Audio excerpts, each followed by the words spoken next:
पति के सिवा किसी की पूजा करने की जरूरत नहीं है स्त्रियों को। स्त्री अपने पति की सेवा करे बस, परमेश्वर माने।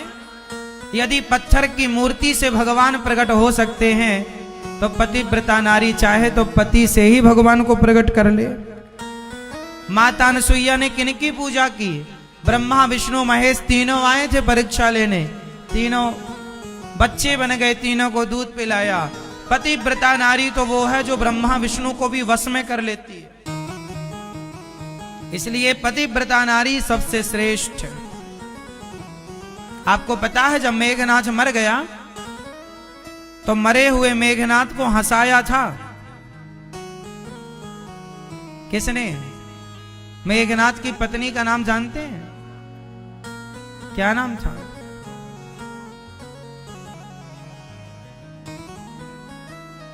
क्या नाम था? माता सिलोचना ने अपने मरे हुए पति मेघनाथ को लेकर जब सती होने लगी तो बंदर भालुओं ने मजाक में ही कह दिया, बड़ी पतिव्रता बन रही है। यदि तू सच्ची पतिव्रता है तो जरा हंसा कर दिखा अपने पति को। सिर कट चुका था, मेघनाथ मर चुका था, चिता पर धड़ रखा और सिर रखा। तब सिलोचना ने कहा कि यदि मैं पतिव्रता हूं तो प्राणनाथ हंसकर दिखाओ। सिलोचना के कहते ही जान आ गई मेघनाथ में, हंसने लगा, कटा हुआ सिर हंसने लगा। जब ये हंसी सुनी तो भगवान राम के कानों तक गई, दौड़े दौड़े आए, राम जी क्या हुआ? सारे बंदर भालू तो डर गए। भगवान ने कहा क्या हुआ? बोले प्रभु हमने तो यूं ही कहा था ये सच्ची। तब भगवान ने कहा कभी पतिव्रता नारी की परीक्षा नहीं लेनी चाहिए, ये बड़ी श्रेष्ठ पतिव्रता नारी है। इसलिए पतिव्रता सती हो गई फिर पति के साथ। कुल मिलाकर अर्थ ये समझ में आया कि नारी चाहे तो सब कुछ हो सकता है। पति की सेवा वो परमेश्वर की सेवा की तरह करे। एक पतिव्रत रहे जगत में, नारी का एक ही व्रत होता है, कोई अमावस्या नहीं, कोई पूर्णिमा नहीं, कोई व्रत नहीं, नारी का एक व्रत। कौन सा? एक पतिव्रत रहे जगत में, नारी का व्रत है पतिव्रता। कौन क्या हो नारी? क्या हो नारी? पतिव्रता। एक पतिव्रत रहे जगत में, सब व्रत हैं बेकार। बिन पतिव्रत के नारी का तो जीवन है बेकार। सुना पति बिना संसार। स्त्री का एक ही व्रत।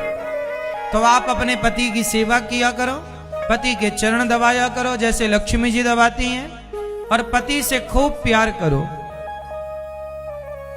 खूब सेवा करो, भगवान मानकर सेवा करो। और पति को चाहिए कि वो अपनी पत्नी का सम्मान करे, नारी का आदर करे, अपनी पत्नी की इज्जत करे, अपनी पत्नी को भी लक्ष्मी माने और पत्नी का सदा आदर करे। जो पुरुष स्त्री का सम्मान करता है और जो स्त्री अपने पति की सेवा करती है वो घर घर नहीं, वो बैकुंठ होता है, स्वर्ग होता है। और उन्हीं अच्छे पति पत्नी के घर में भक्त या भगवान का जन्म होता है। इसलिए पति पत्नी का तालमेल बना के रखना समझदारी है। सारे लोग रूठे तो रूठ जाएं, पति पत्नी में कोई कहा सुनी ना हो, पति पत्नी में झगड़ा ना हो, इसका मैं आपको एक उपाय बता सकता हूं यदि आप चाहें तो। पति पत्नी में झगड़ा ना हो उपाय बता दूं? आपका होता है क्या? किस किस का झगड़ा होता है? अच्छा पति पत्नी का होता है जिनका वो हाथ उठाएं फिर आज से नहीं होगा, हम जो उपाय बताएंगे।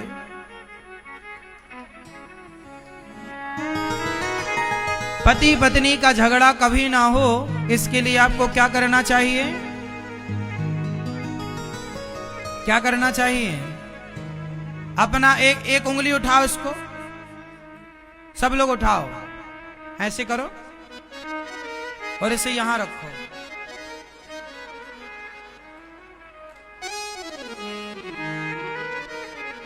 सब लोग रखो। मैया मैया रख लो मेरी मां, और टुप्पा ही टाप रहो। तो आज से जब पति झगड़ा करे या पति कुछ कहे या पत्नी कुछ कहे, तो आप लोग सब लोग, पति लोग भी ये करेंगे, आप भी टुप्पा ही टाप रहना।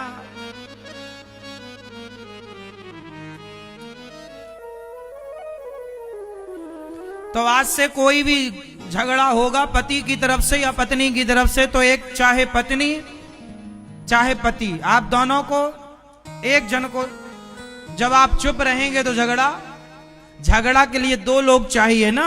अकेला आदमी कब तक बोलेगा, कहीं कहीं करके चुप हो जाएगा। कुत्ता नहीं भौंकता है, और कुत्ते को दूसरा कुत्ता ना मिले भौंकने के लिए, तो वो क्या करता है, भौंकता, फिर कहीं कहीं करके चुप हो जाता है। ऐसे वो कब तक भौंकेगा अकेला आदमी? आप चुप रहो। और ये फॉर्मूला पति पत्नी में नहीं, सास बहू में भी लागू होगा, भाई भाई में भी लागू होगा, सब में लागू। एक बोले आप बोलने दो, बोलते रहो, हम चुपचाप रहेंगे तो चुप रहो। पति पत्नी में समझदारी बस यही हो कि आप चुप रहें, प्रति उत्तर ना दें, हर बात का जवाब देना आवश्यक नहीं होता।